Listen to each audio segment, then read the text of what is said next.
This clip is brought to you by SaveWithConrad.com.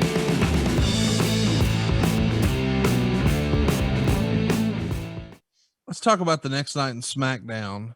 It's Oklahoma City. You've told this story before, but well, for a long time, it felt like if Raw or SmackDown, if they were TV in Oklahoma City, JR would have an angle, and this is no exception. Counselor was right. JR would interview Austin in the big angle. Austin's explanation was that he needed Vince as an insurance policy because he wasn't going to lose at WrestleMania. He said he doesn't care about the fans because he never cared about the fans. Ross asked how he could align himself with the guy who tried to run him over, and Austin said he wants somebody that's sick on his side. Ross talked about being there when he got out of surgery and he and his wife being the only guests at his wedding, and Austin knocked off the hat and glasses and dared JR to hit him. JR walks away and Austin jumps him. Austin beat on Ross until he juiced, and then he hit him out. Ross went out on a stretcher. Woof. This is some old school heat here, and unfortunately, we're on the receiving end of it. I had a lot of juice that night. And I didn't do the old Ted DiBiase Mid-South routine where I took a handful of aspirins and drank a couple of shots of liquor. That's the old school way of getting a lot of, when you do the heavy duty TV juice angle, sometimes guys would take their aspirin and maybe just on TV, but certainly big house shows. But where heavy juice was needed, sometimes guys would thin their blood a little bit by taking aspirin. Like you and I do, Conrad, every morning. I take a baby aspirin. I'm not planning on getting juice. Huh? That day, did you do this yourself or did you have a little help with it? With the blood? No, I didn't do nothing. No, I just laid there, let Austin cut me. Okay. With a scaffold. He didn't use a regular blade. Somebody gave him the right idea that these scaffolds would cut cleaner, not as many jagged edges, wouldn't quite sting as much, which is bullshit.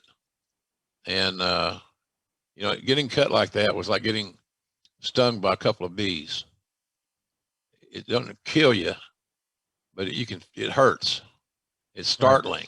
Right. It's a feeling you never experienced that often.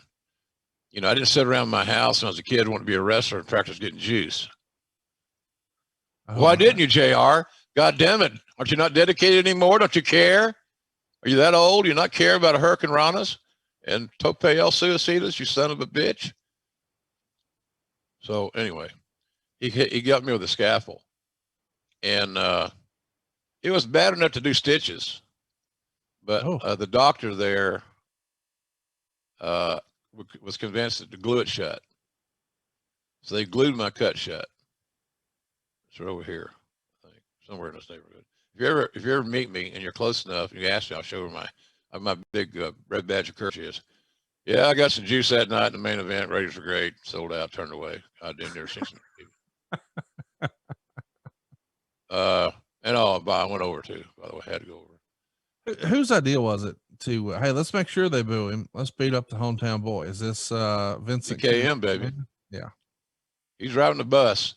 When somebody, I understand why you asked me that question. And it's a good question. It's a logical question. But all that level decision to go that graphic, when is the last time a TV broadcaster has ever been that deeply involved in your top angle that includes the broadcaster getting cut like a pig? It don't happen.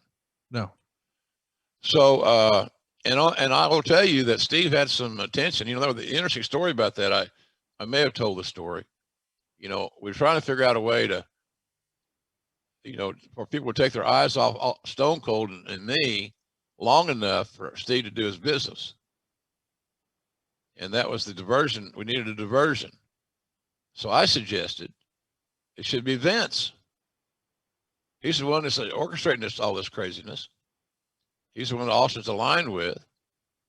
So he comes out on the stage, and if you go back and watch this segment, for those that care to, you'll see Vince come out and he says, "Open him up." All that phlegm and shit. Open him up. And so while people are looking back at Vince on the stage by the Titantron and all that stuff and open him up, he opened me up. And so, like I said, it stung like a bunch of damn bees.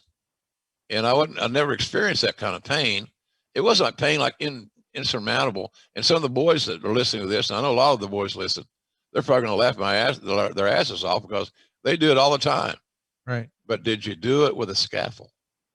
I think you did it with a razor blade. There's a big difference, pal. So in any event, Vince came out, did his distraction. Steve did his business. And I knew it was bad when I raised my head up and the people in the crowd finally got a look, because there's that gasp. Yeah. You feel it. You feel the air go out of the building. Oh no, that type of deal. Especially my little bride, God bless her in heaven. She wasn't happy with this. She thought we went too far. Yeah. Honey, don't you think you went too far? Well, I wasn't in a position to negotiate, honey. Right. Wasn't up to you. That's what they want. I said, and I said the same thing to her. Vince told me, honey, I did it for Steve. And that took a little bit of the heat off of me. But it was a tense moment at the house, as I said, on that thing. I forgot that Jan and I were the only two wrestling people invited to his wedding. Yeah. To Deborah. That makes it even cooler. Let's mention it. Let my family save your family some cash. You don't need perfect credit. You don't need money out of your pocket, but we will save you money. It's not a matter if, it's a matter of how much. SaveWithConrad.com. Coming off your angle on Raw with Austin, we see the new TV. So I guess the attack happened on SmackDown, but we're going to see you busted up and bruised up here on Raw. It seems like you're stuck in a room with Vince and he's forcing you to rewatch your SmackDown segment. And you mentioned you could always quit and go to work for Shane at WCW, which was part of the storyline at this point. Right. And they show a clip at one point where the blood is literally spurting from your forehead. Boy, you could never show that these days, but my goodness, it just drives home, in case you missed it, just how brutal the attack was. It was real. It was a unique angle based in fact and based in reality, because people knew that Steve and I were close and we had a friendship that went way beyond wrestling. Still does to this very day, by the way, if anybody's keeping score at home. But it got very graphic. I have not heard, and I kidded Steve about this. I said, did you ever use a scaffold after that? No. Oh, so I was the guinea pig that night on television. I remember him hitting me so hard. We got in the back after they carted me out. And, the boys are standing around clapping. JR took one for the team. And, Vince is so proud. He loves the misery of others. So I said to Steve, what was that with that shit? You beat the shit out of me. What the fuck? Well, you pissed off about a payoff? What's going on?